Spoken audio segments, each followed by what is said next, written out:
CCCR, or Centre for Creative and Cultural Research, investigates the ancient, innovative relationship between social culture and creative production. Based in the Faculty of Arts and Design at the University of Canberra, we generate scholarship and artwork in a wide array of humanities, social science, applied and creative disciplines. You are listening to a fresh presentation from the CCCR's Culture and Creativity Seminar Series. To learn more about the Centre's work, please follow the links in the program notes. This podcast was recorded on the unceded lands of the Ngunnawal and Ngambri peoples.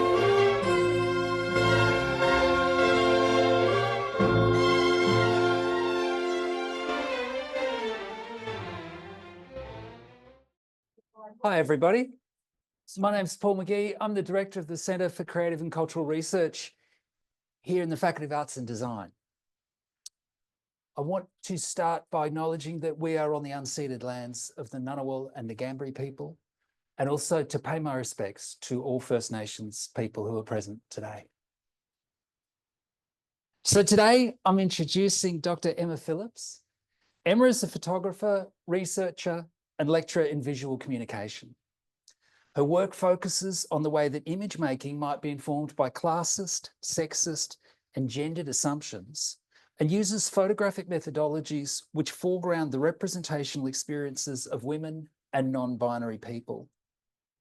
Emma has 12 years professional photography experience in Australian media, design and advertising, and 8 years experience teaching in photography and visual communications programs across Melbourne, Sydney, and of course here in Canberra. She completed her PhD on the intersection of sexy selfies with class and has been a finalist in the National Photographic Portrait Prize. Emma is currently researching the visual cultures of elite women athletes. Please join me in welcoming her.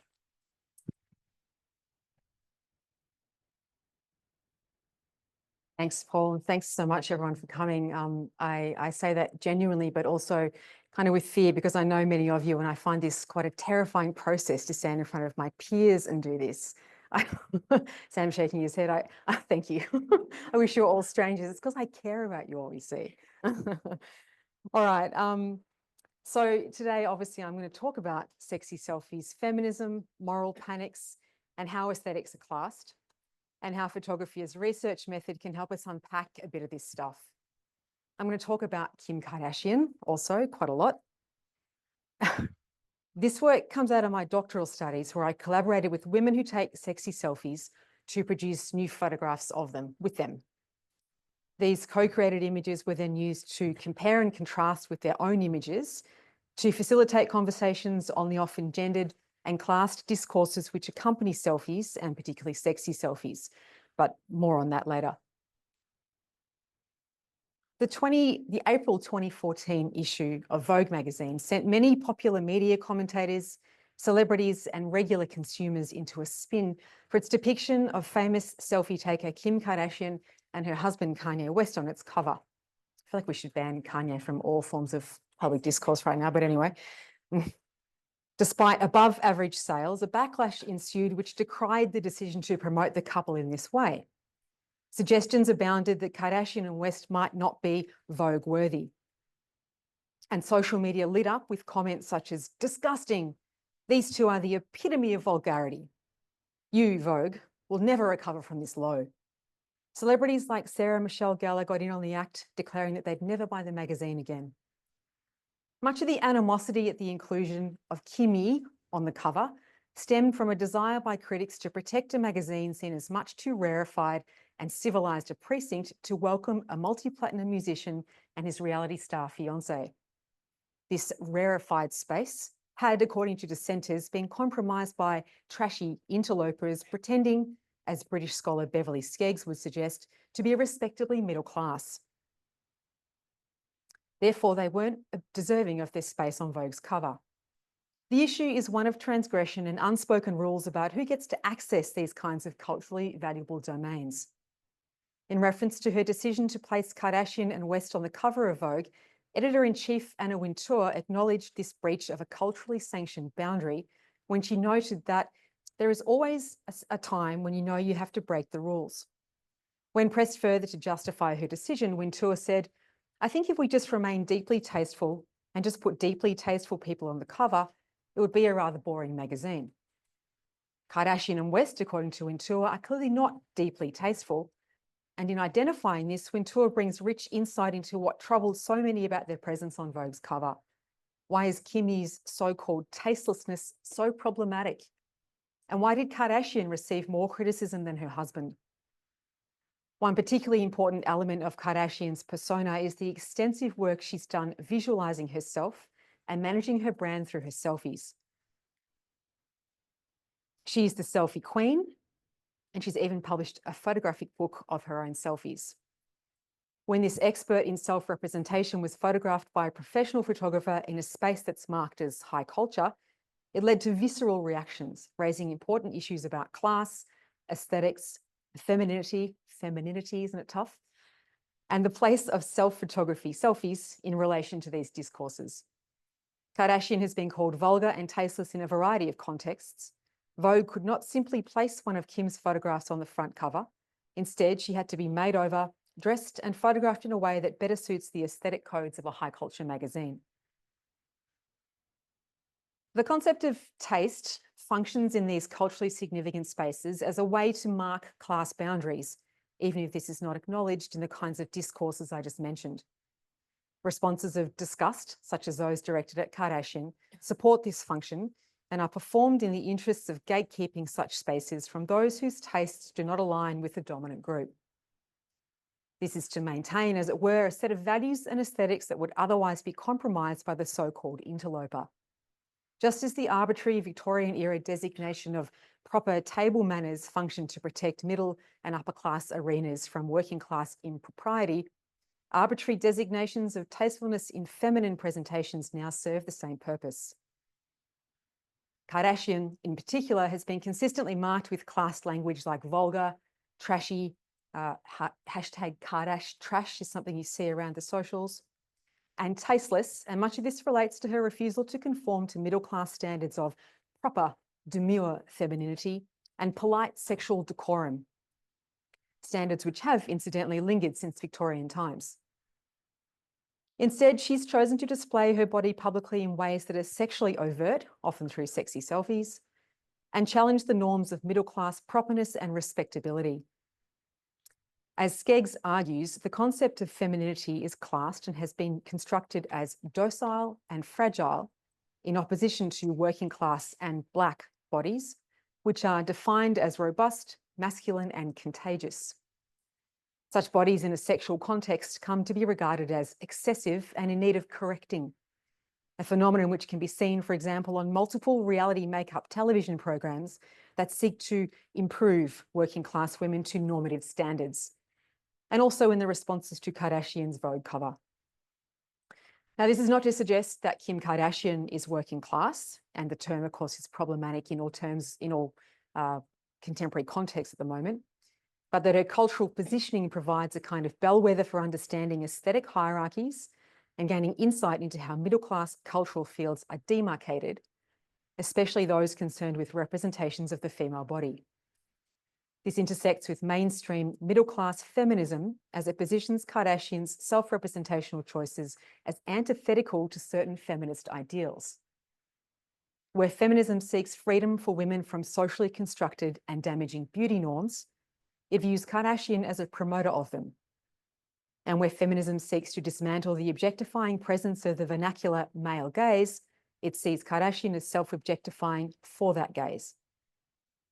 What's missing from the mainstream feminist assessment of her, however, is any serious critical attention to feminism's own class structures and the blind spots this creates for its broader project of achieving gender justice. The concentration on Kardashian's self-presentations and, by extension, everyday sexy selfie takers as problematic has obviated, in its view, any need to assess its own classed symbolic violences. Such violences make Kardashian disgusting and mask an alternative project of protecting middle-class cultural and feminist fields.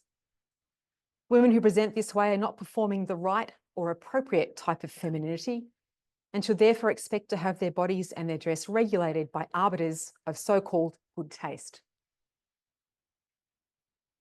To return to Wintour, Kim, of all of them, she says, I feel has possibly changed the most. I personally admire the way she's become a little bit more minimal in the way that she's dressing and a little bit more covered. Kardashian's growing aesthetic modesty has met with gatekeeper approval, and she has been duly granted access to the culturally valuable Vogue cover.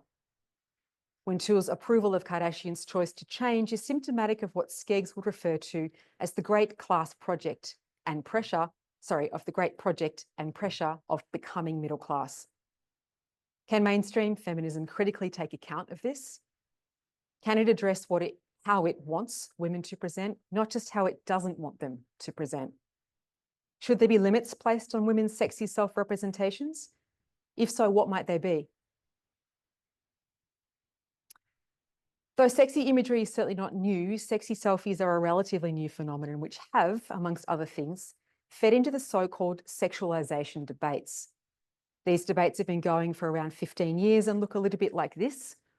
So I know most of you will have come across these kinds of headlines before. So these are all actual headlines, but are somewhat representative of what mainstream journalism will do with this issue. And the second slide are academic critiques of the sexualization debates. And you'll see that there's a similarity in tone. There's a bit less Gwyneth Paltrow there, but similarity in tone certainly. And this issue of concern really comes through in the feminist critiques of the sexualization debates. Though the media landscape has changed, moral panics of this nature remain. They operate in discourses of protectionism and in the active policing of women's bodies through cultural intermediaries such as Vogue and Anna Wintour, and in feminist argument that suggests female sexual self-representation is a fallacy of choice. Many have noted that the justification for such interventions is through the feminist aim of female bodily safety. I argue that the interventionist mindset, whilst undeniably motivated by women's safety, is also driven by a desire to protect middle-class fields in the Bourdieusian sense from women who do not perform their sexuality in a manner befitting its standards. Kardashian is lacking in this framework the demure and stylish femininity that would have prevented criticisms of tastelessness from being directed at her. Kardashian's Vogue cover contemporary Jennifer Lawrence, by contrast, escaped this charge despite appearing on the September 2017 issue in a revealing red satin dress with the accompanying text American Beauty and the description that her photo shoot was transcendent. This really starts to look like a new way to regulate women's bodies. Incidentally, the two women were photographed by the same photographer in Annie Leibovitz, just an FYI. This project enters into the sexualization debates at a time when the smartphone social media complex has created a seismic techno-cultural shift for photography, which has been largely advanced by the obvious tech, but also the ubiquitous selfie and in turn the sexy selfie. Prior to this shift, debates on the so-called sexualization of culture were concerned largely with media representations of hypersexualized young women, the marketing of so-called sexy products to girls, sexual objectification, burgeoning internet porn, and the growth of what Ariel Levy termed raunch culture. Some aspects of feminism and popular commentaries have typically positioned the phenomenon of sexualization as alarming and problematic for young people, and especially for young women. In fact, often when they say young people, they just mean young women. The headlines you just saw give some indication of the kinds of mainstream concerns which tend to range from the fear for young women's safety to loss of childhood innocence, to psychological and confidence damage, and also that they might be subject to new forms of patriarchal and commercial subjugation. And while there's merit, of course, in some of these concerns, they often mask a moral panic about some form of social destabilisation. They also, as sexuality scholars Kath Albury and Catherine Lumby point out in their submission to a parliamentary inquiry into sexualisation culture, imply that young women need protecting from sexually suggestive media and focus unfairly on what such media does to young women, rather than on how young women might use it for themselves. Kardashian's highly visible public life becomes then a touchstone for the ways in which women who take sexy selfies are subject to similar limiting discourses. The rapid rise of publicly shared sexy selfies by women has accorded with a rise in feminist and popular worries about them. Much of the academic analysis of Kardashian and similar everyday sexy selfies by other women has focused on post-feminist and neoliberal feminist concerns. My interest lies in examining the aesthetic components of sexy imagery, and in particular the ways visual culture is structured by the concept of taste, and how the language of taste is often used to marginalise the self-representational experiences of women who don't conform to dominant, classed and gendered constructions of tasteful sexy aesthetics, so-called. So who's allowed to be sexy? Who gets to be sexy in the public sphere, and in what ways? And these kinds of questions led me, well, to a feminist can of worms, frankly, but also to these pretty interesting photographic collaborations with a number of young women who regularly take sexy selfies for Instagram. I want to introduce you to them now and step through the creative process that was central to this project. So I should start also by saying that Paul touched on my background as a professional photographer. So I worked as a commercial portrait photographer for quite a while in Melbourne and a little bit in Sydney as well.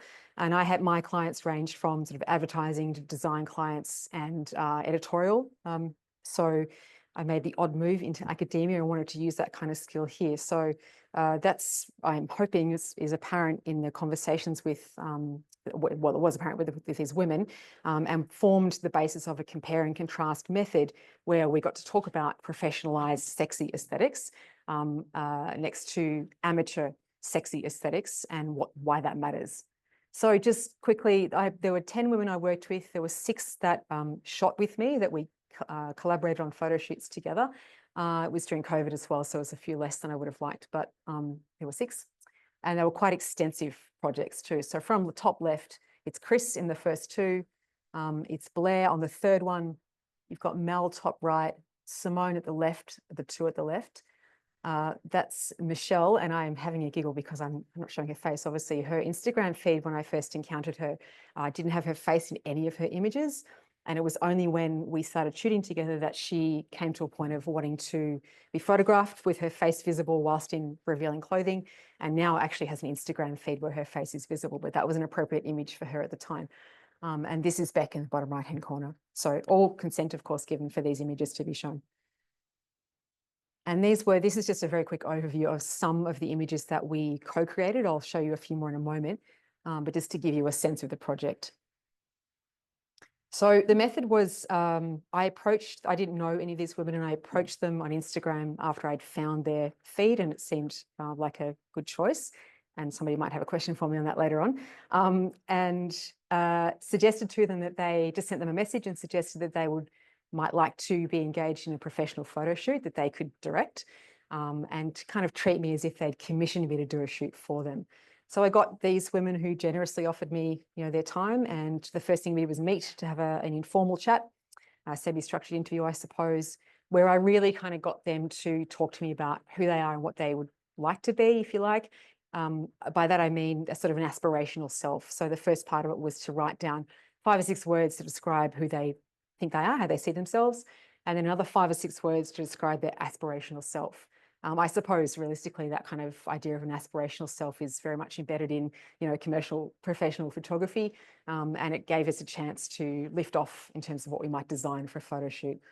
We then did some location searching. There were some image references used, like mood boards put together. They mostly did that, and I'd feed back to them what I thought. So it was a genuine collaboration. Then we do the shoot, of course, and most of the shoots, and you can probably tell from the nature of these, were quite highly crafted. That tends to be the way that I work.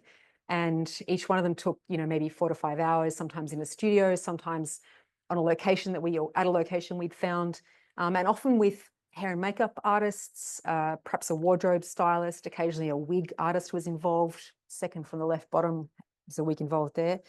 So they're really kind of highly stylized and structured shoots. After that, I would send them a lot of the images, not all. I'd sort of edit out the blinking shots, but I'd send them most. And then they were encouraged to put them up on their Instagram feed with captions, of course, and then we'd await to see what kind of feedback they got.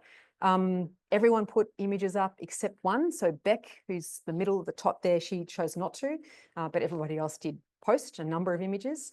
And it was a fascinating response from people and from them also in the way that they started to see themselves quite differently too. After that, we sat together and had another semi-structured interview. I'd sit with my computer and pretty well all of the photos and just have them talk to me about why they chose that one and not that one, how they experienced the photo shoot, what sexy meant to them and so on. I've got a couple of slides. In a couple of slides, I'll show you some sample questions too. And then I also put images on my Instagram feed and monitored comments. And of course, there was journaling along the way.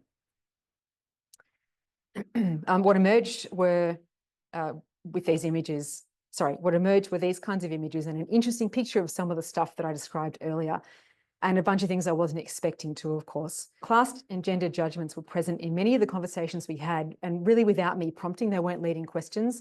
The language was never quite that direct about it, but certainly they were aware of where these images sit in the world and how limited their ability was to represent themselves as they wanted to, outside of kind of closed groups or supportive groups of other like-minded women online.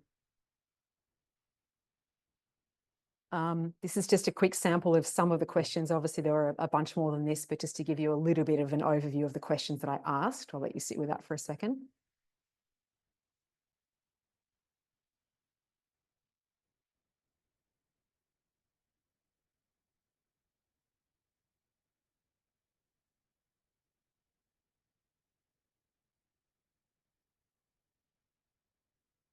Okay, now these were some of the findings. I'm certainly not going to open out all these findings today. It's a lot to go through, and really there were many more findings than this, but these were 4 key findings from the project. And the first, of course, is that language reveals what is valued. And of course, I'm looking here particularly at visual languages, but certainly the verbal languages that were used by participants compared with the kinds of languages that myself as a professional photographer or similar would use, made for an interesting contrast. The second one here is that beauty practices can be productive. So where we hear, as women and as feminists, a lot of conversation about the negative effects of beauty practices, and there's no denying that that's the case, and the standards that have been put in place for us, the old beauty myth is at play. All of the women I worked with in various ways found productive uses for beauty, and whether that was as they were received in the world or within their online supportive communities, it was a useful thing. The third one here is that to be looked at is not to be powerless. The sexy selfies have brought objectification and gaze discourses to what I think is a critical juncture. I think this is especially a conversation I'd love to have, on its own. Really, is this idea that the rich history of women being photographed by men in various states of undress or otherwise, and being painted by men over centuries and centuries is rich. And we live in a time where cameras are available to pretty much everyone. Many women have taken the technology and decided to photograph themselves and seem to be at the highest point of criticism. So that's an interesting tale. Men are less involved, they're not mediators so much anymore, and yet the criticism is pretty thick. The last one here is naturalness discourses. So this was something that came through a lot, was the idea that the women I worked with understood that they were more valued if they appeared more natural. Take from that what you will, but the sort of sense that there's something real about that or authentic, and anything beyond that was plastic or fake. But often these naturalness discourses are operationalized to reinforce the classed ideals of a sort of, appropriate, gentle, sweet, demure femininity.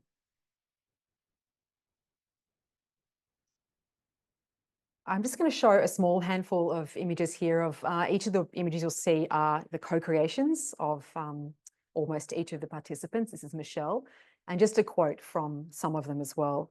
I'll just roll through them and I'll linger on the last one and sort of unpack that in terms of aesthetics and comparisons.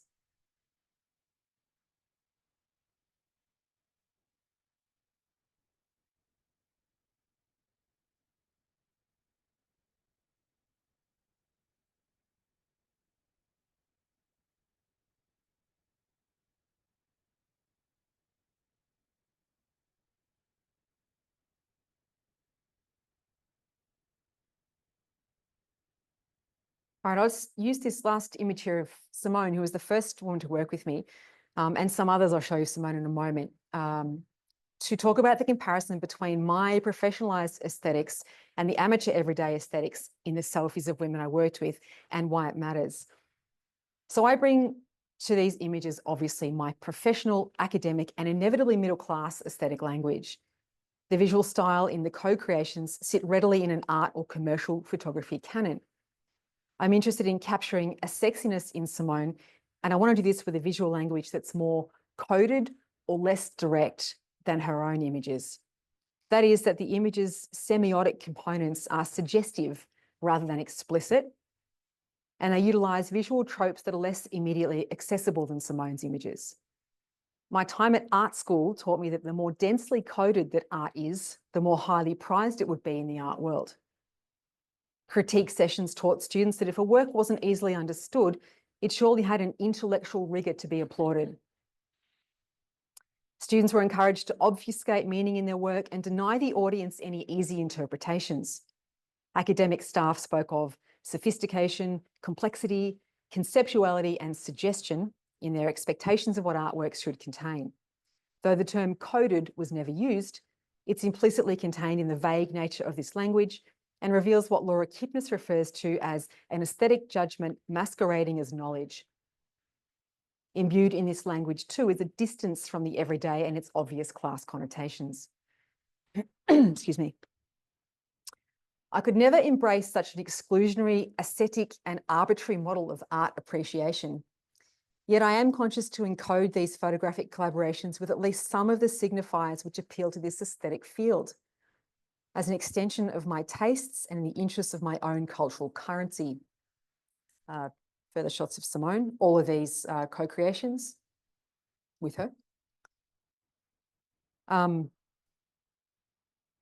So I do this with lighting that evokes a somber mood, lenses which create a sense of distance from or unusual closeness to Simone, the addition of a mask on Simone's face or a trench coat worn provocatively, the moody cityscape, the intentional lens blur movement, narrative suggestions, and the privileging of a mirror to ironically illustrate the vanity narcissism commentary that flourishes in selfie discourses. In comparison with Simone's photographs, the images are gentler, darker, and her body is more hidden. They're crafted with a conscious attention to a contemporary professional portrait style with a chiaroscuro, which promotes intrigue and evokes an emotional response. Simone holds the camera's cable release. That's in that one, sorry. And others like it. Simulating the taking of a selfie while I do the shooting to complicate the subject-object discourses. So I invite a deep looking. I want the viewer to question what is going on and to be seduced by the dark mood. I'm careful to light the edges of Simone because I know this provides shape and visual interest. I have my audience in mind and I know how to reach them. I'm appealing to what Skeggs terms the bourgeois gaze, though I'm not conscious of this until I reflect on it later. Like Simone, I too seek a desirous gaze, one whose approval allows me continued access to some of the most exclusive spaces in visual and intellectual culture. With this in mind, I must consider if my own set of aesthetic codes helps to demarcate a class boundary which both affirms and extends my own cultural capital and marginalises women's vulgar, and I use the term here objectively, displays of sexuality. As many scholars writing on class note, distance from working class objects is a requirement of establishing the middle class field. Though I'm loath to admit it, perhaps my visual language inclines toward a kind of aesthetic respectability and suggestive eroticism, which satisfies the tastes of those for whom everyday sexy selfies are too much, too overt, too vulgar. It surely protects my place in the social field and reinforces class distinctions. The participants demonstrate an awareness of these nuanced languages in visual culture. They know the power of certain types of photographs to produce normative ideals of female sexiness, and still they complicate these ideals. Simone states her belief that professional images contain a classiness that amateur sexy selfies do not. She speaks of sexiness as aesthetically overt and classiness as that which is hidden. Another participant, Beck, describes her experience shooting collaboratively. She says, "It was sexy, but in an empowering way. It was a different kind of sexy. It also showed me that I don't have to show as much skin as I can as I can to be seen in a sexual way. Facial expressions, the way I point on my toes, I'd never really thought about it before. I see sexy and free in a different way now. Their particular reading of sexiness into their own images and our collaborations highlights how judgments of taste ascribe value to these images and to the women who make them. Bourdieu emphasizes that art achieves its value and codings not through internal readings, but discursively through social power and hierarchies of difference. Writing further on this, Sally Munt suggests that the working class aesthetic is a dominated aesthetic. It's often aware of its impropriety and lack of authority in an alien judgment world. Power structures in visual culture push these amateur voices to the margins while elevating the professional one. It's an insidious process where professional photographers are granted a legitimizing function. That is, there is a trust that our gaze will make legitimate a subject who might otherwise be accorded marginal status by a dominant group. As photography critic Stephen Fraley notes with regards to a photo of a homeless woman taken by famous photographer Andre Serrano, Serrano uses the visual rhetoric of formalized portraiture that gives currency to the prominent, to recognize and elevate those without, thus seizing the language of power to portray the powerless. This is not to suggest that the project's participants were powerless. This was far from the case. But it remains a difficult truth that my professional gaze and aesthetics accord with some measure of cultural exclusion. Another photo critic, Vicky Goldberg, astutely points out that the nude itself may not be the point of the picture, but only nominally the subject. The real subject is the photographer's aesthetic allegiance. This is Michelle. Though my photographic gaze is not unproblematic, and I entered into these collaborations with the power that comes with the aura of academia and as a professional photographer, there is too a knowledge exchange that's occurred between myself and the women I worked with in this collaborative process. We developed an intersubjectivity based on mutual respect, trust, and a willingness to support each other's respective desires for seenness. I was and remain conscious of the obvious imbalance of power between myself and the participants. The sheer nature of my inviting them into the project can serve as an unfortunate reminder to them that they are regarded as different and are asked at times to justify their choices to make sexy selfies. Women's place has been indeterminate and peripheral in photographic cultures and industries and in conversations about sex. Our sexual desires and fantasies have largely been relegated, ignored, stigmatized, and shamed. Male fantasies, however, are written onto billboards, magazine covers, into songs, poetry, and literature, and show up in countless movies. As a commercial photographer asked oftentimes to reproduce these stereotypes for mainstream media and advertising, I've wondered whether within systems of image making and the broader system of masculine dominance, women's sexual selves can be seen in ways that do not relate necessarily with male desire. And yet, while photography is complicit in some of the structures which enable male dominance, it's rapidly affording new spaces for female visionaries, many of whom are demanding to be seen in ways which do not necessarily involve men and which firmly ask for a gaze of respect. And it's an easy brush stroke, so to speak, to discuss photography's complicity when ultimately it has been networks of privilege and power which have used photography's tools to amplify its own voices and suppress others. Voice requires recognition and needs to be valued rather than simply facilitated. As the academic call to effectively listen to those with less access to privileged spaces rises, might it also include visual voices, the aesthetic standpoints of women for whom sexy selfie making is an important practice of sexual selfhood. Presenting oneself to be looked at can be an expression of power after all. And there is a broader feminist call for a greater consideration of the resistant possibilities of femininity, which certainly extends to the effective feminist potential of rude, sexy, feminine aesthetics. Women who take sexy selfies produce the possibility of transgression through new sexual subjectivities and a rejection of the regimes of shame so often found in this territory. The images that myself and participants co-created and the processes surrounding them provide a unique and vital insight into the representational subjectivities of each participant. They also offered a touchstone for examining how visual legitimacy is conferred by cultural gatekeepers and that certain visual signifiers carry more cultural value than others. Critics in this domain are largely unable to allow for the effective feminist potential of sexy female representation, less mediated by men than ever before. As Finnish scholar Hille Koskela argues, sometimes it is more radical to reveal than to hide. Thank you. Okay, thank you so much, Emma. That was fabulous. I'm going to call for comments and questions. Artie. Thanks, Emma. That was really super interesting. So thank you so much. I had kind of like maybe two questions.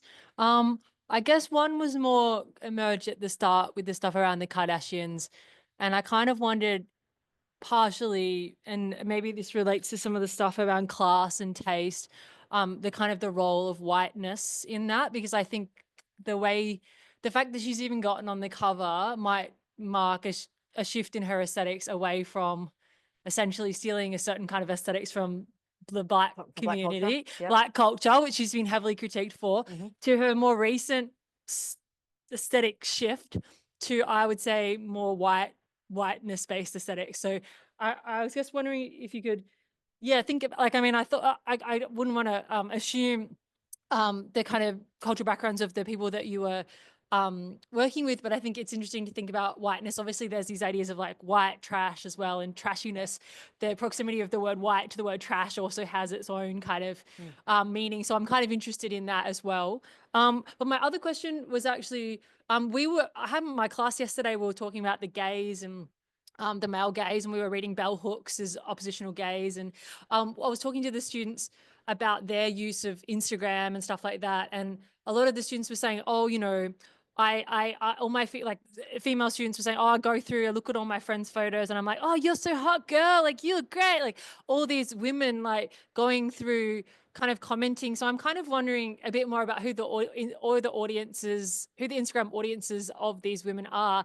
And like, again, because I think there is these multiplicity, the whole gaze thing, subject object thing just doesn't, it's too narrow, as you highlighted really well. But then like, what's actually going on when these people are flicking through these photos and commenting, and who's doing it, and how does it cross over?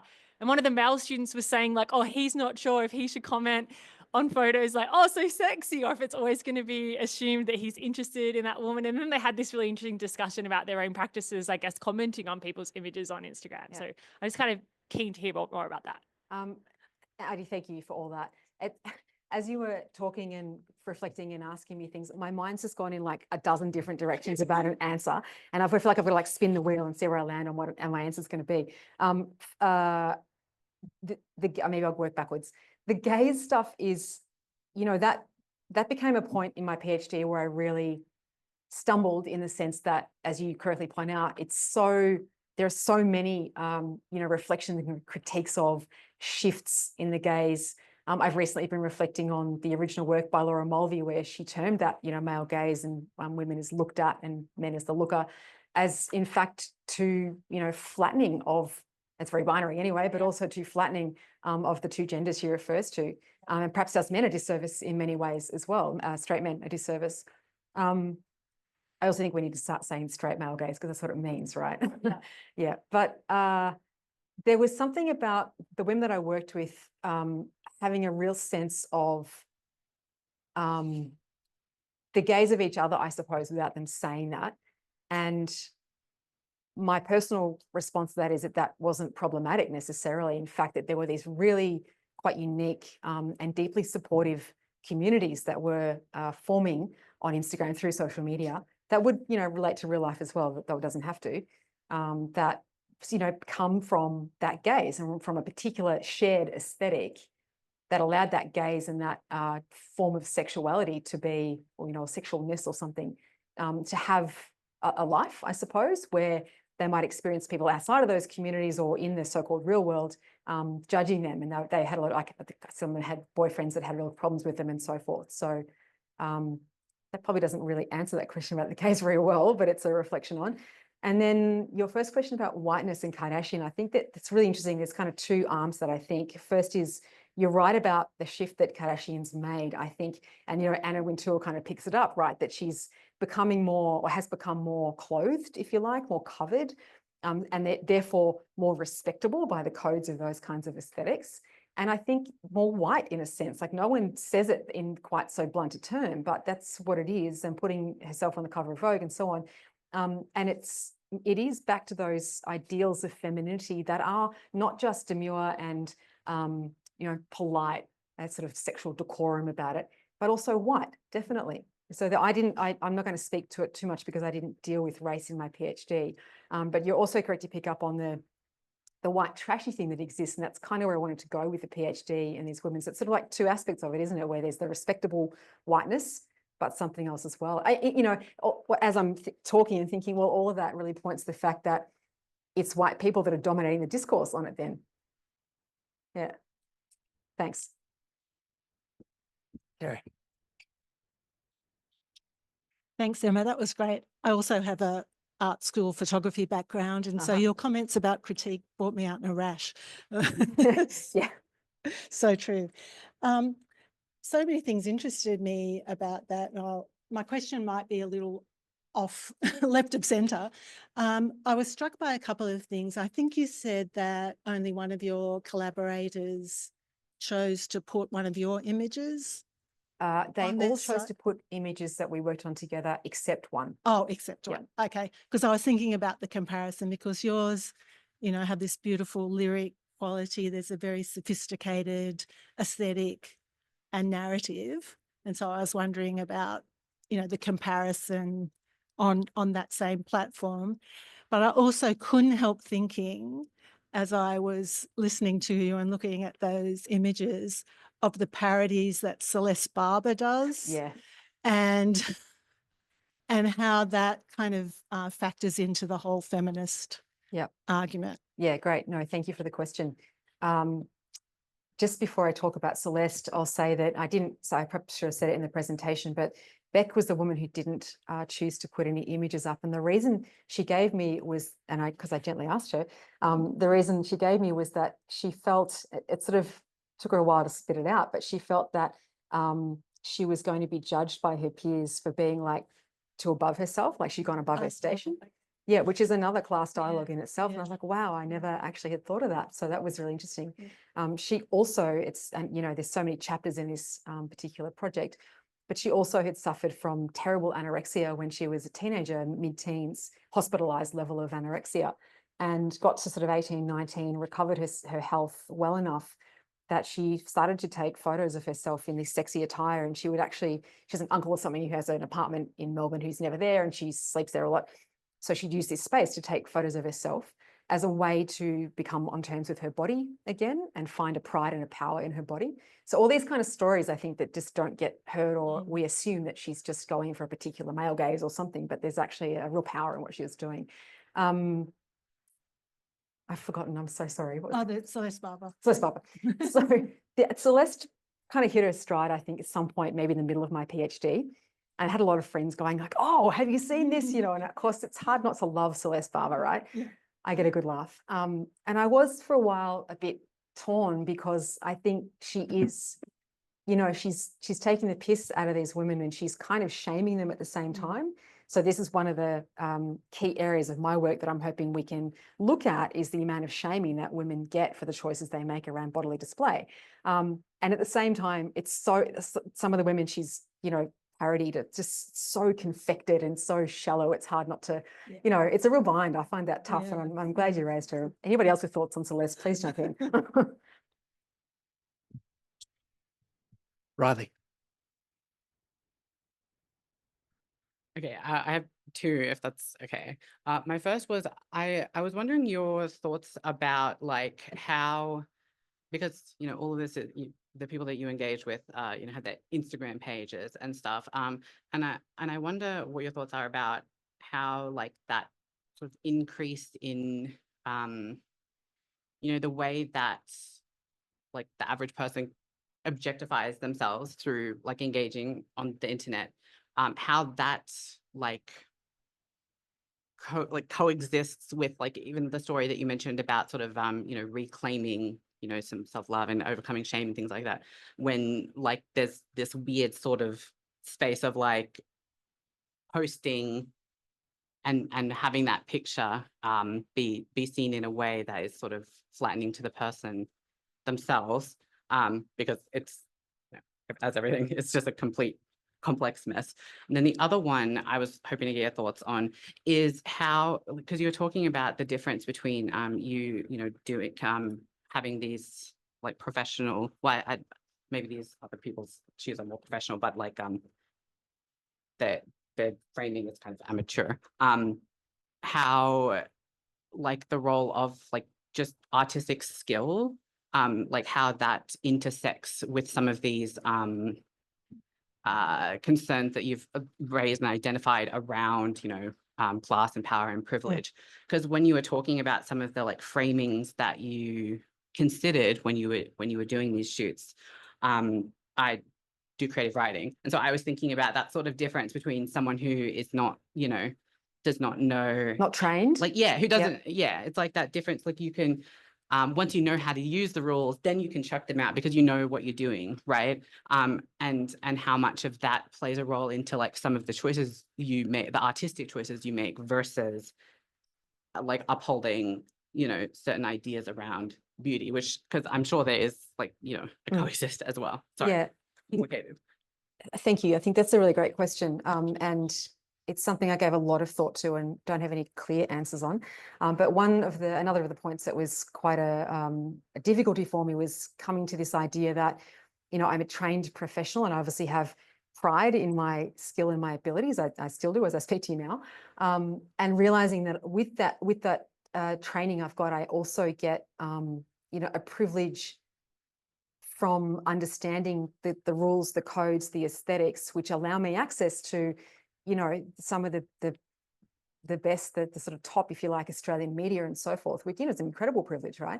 And also coming to understand that what I learn in photography school or art school, or a design school or anywhere else is fantastic, but also not inherently the truth of what our aesthetics are. Our aesthetics are culture. They're based in culture.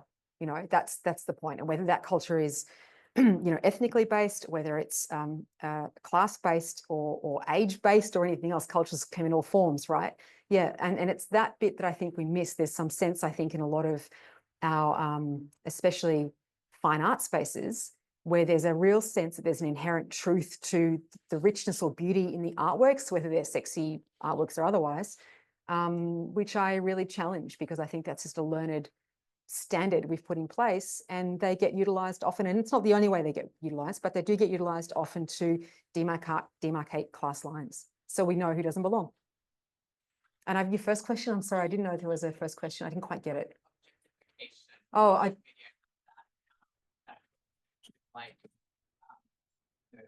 the empowering side, right?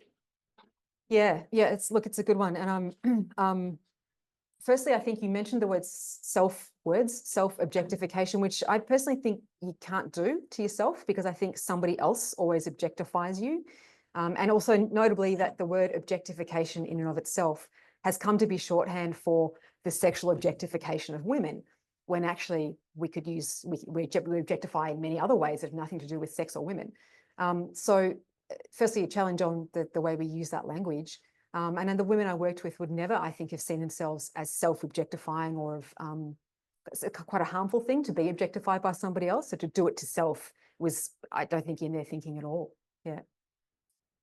Yeah, sorry. It's just when I was using the phrasing of objectification, I suppose I was thinking about how when we engage with things online, I mean, you even said online versus in the real world, and that sort of almost derealization of, like, so objectification in that way, making things like the way that we engage with things as if they're not real.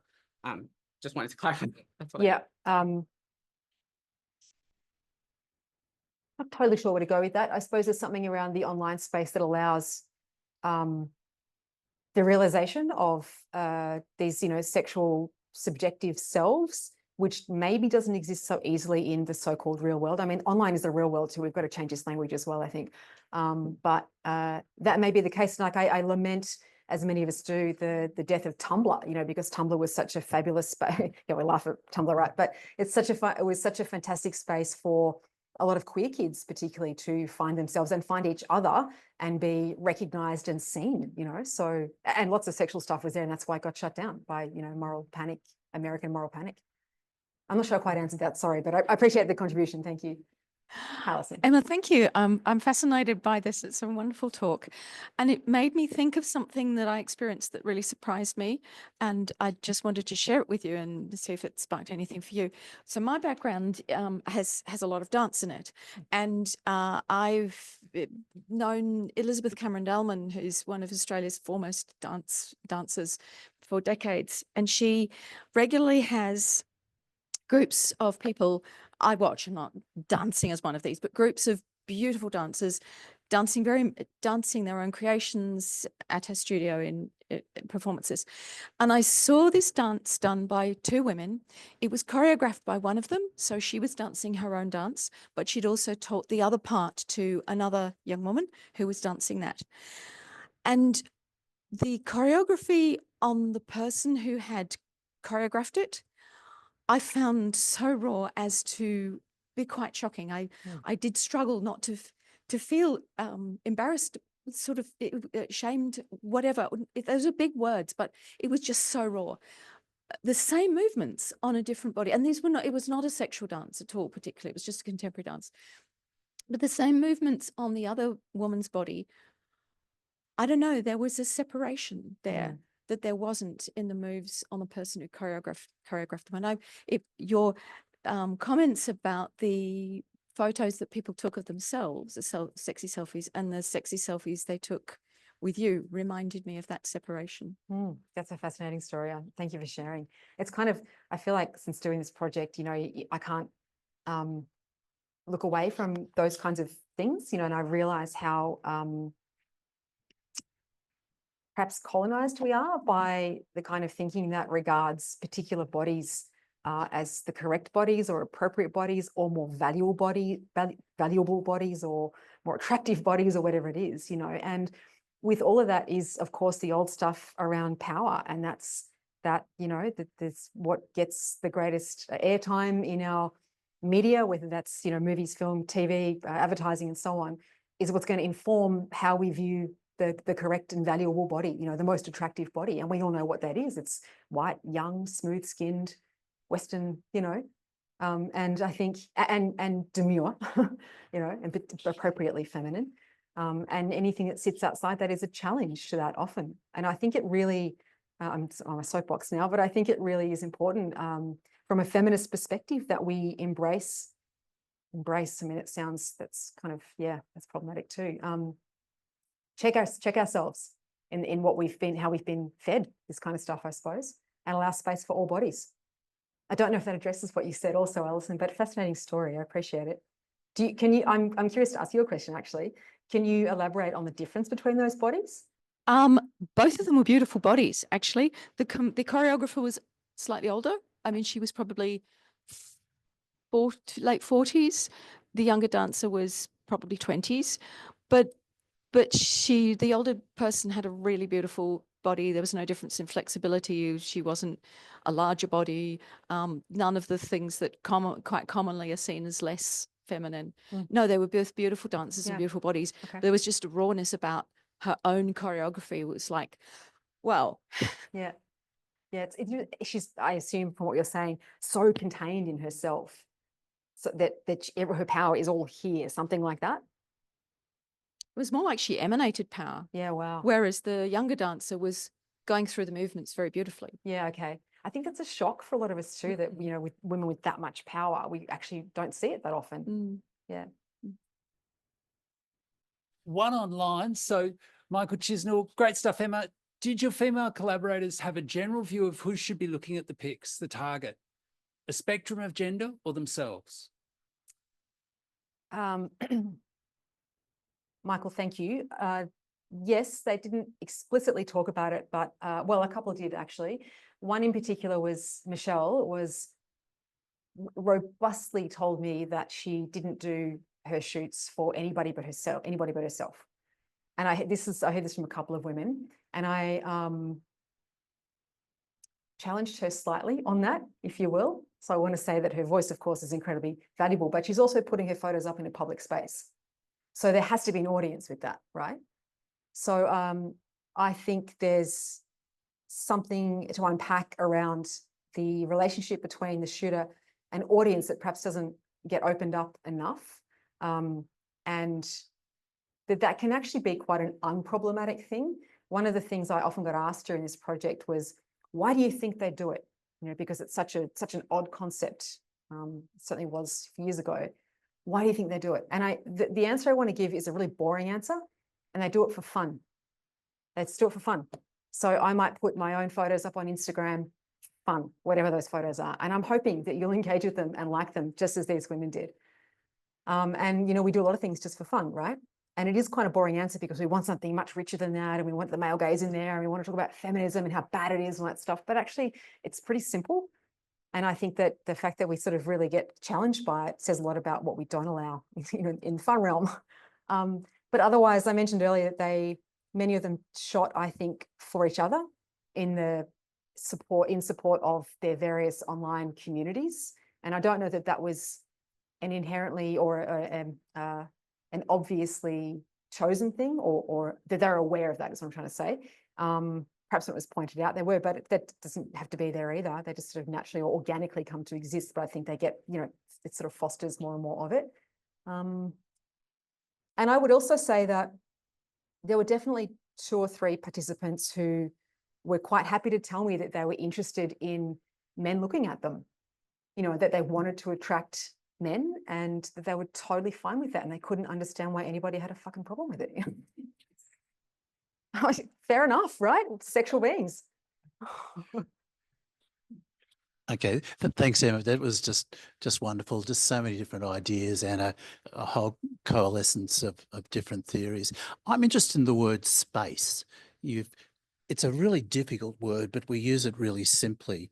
So we have a artistic space, or we might have a photographer's space, or we might have a person space, or we might have other spaces. And I notice that the title is about the space that has been created by these women themselves. So it is their self space with you're going to put a label on it, and I don't have any trouble with that, but you've called it a self-sexy space. Mm-hmm. And then you've changed the coordinate systems.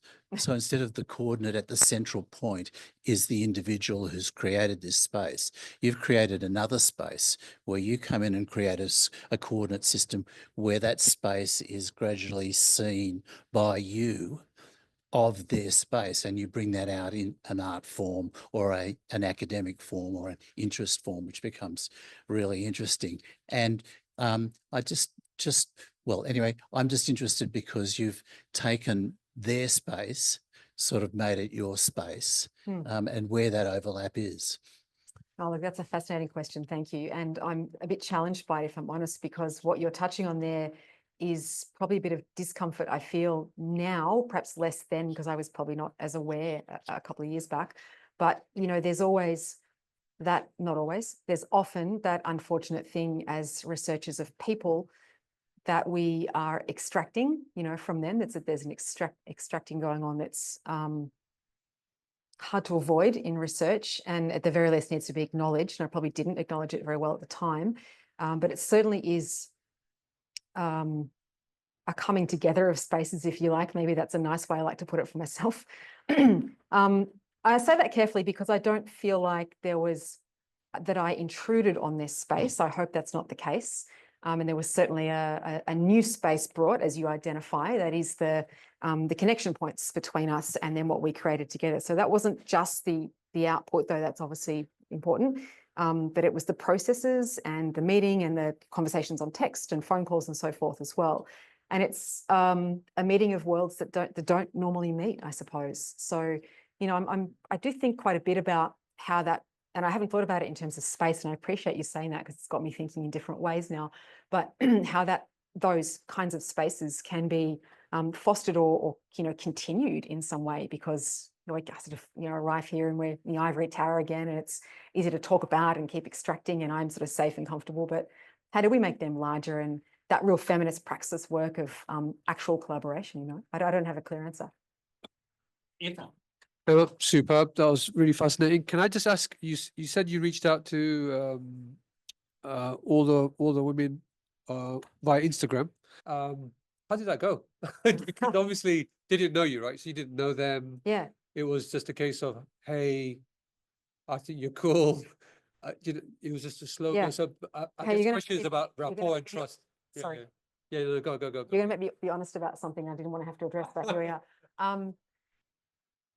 So there were direct messages. I'd met a woman in Melbourne just before I started my PhD, or perhaps right at the start, who was a dancer at one of the clubs in Melbourne and a sexy selfie taker, and she was doing her master's at RMIT. And we obviously connected and had good chats, and she put me onto a couple of her friends on Instagram that started the, you know, purposive sampling and so on. So I would message them and say, hey, basically what you've just described, you know, like I'm doing this crazy project. I'm a professional photographer. And I actually listed a number of my clients thinking that you know, I'll be sweet here because I've shot for Rolling Stone, right? And I got such few hits that it was such a blow to my ego. It was like, okay, they don't need me, right? And there's another chapter again, which I didn't write, which maybe I will one day. There's another chapter again on how, on the, you know, the lack of need for professional photographers in these kinds of image making realms, right? Like really. And I've been doing some work, my more recent research is with women athletes and their self-representational practices. And I've been fortunate enough to be in spaces with elite players in their change rooms and so on, with camera in hand. And they're great with me and I get lots of good shots and all that stuff. But there are so many cameras kicking around the room, whether it's their own, with each other, whether it's media managers at a club or media themselves, external media, you know, that I'm like, wow, this just, everyone's got a camera in their back pocket, you know, we're not needed anymore in the same way. And I think therefore the kind of professional aesthetics that I think are valuable, they don't care about either. In fact, the DIY selfie thing holds more currency, actually. Yeah, so it was a real blow to me, so I had to push pretty hard and lucky I got them. Thanks for asking. Also, I should say that each of the participants pretty well, I think, were, you know, quite political and clear in their views about the kind of sexy landscape that they're sitting in. So I think that's also why they were interested in being a part of it. They got what I was doing. Yeah. Thanks. Thank you, Emma. Thank you. Pleasure.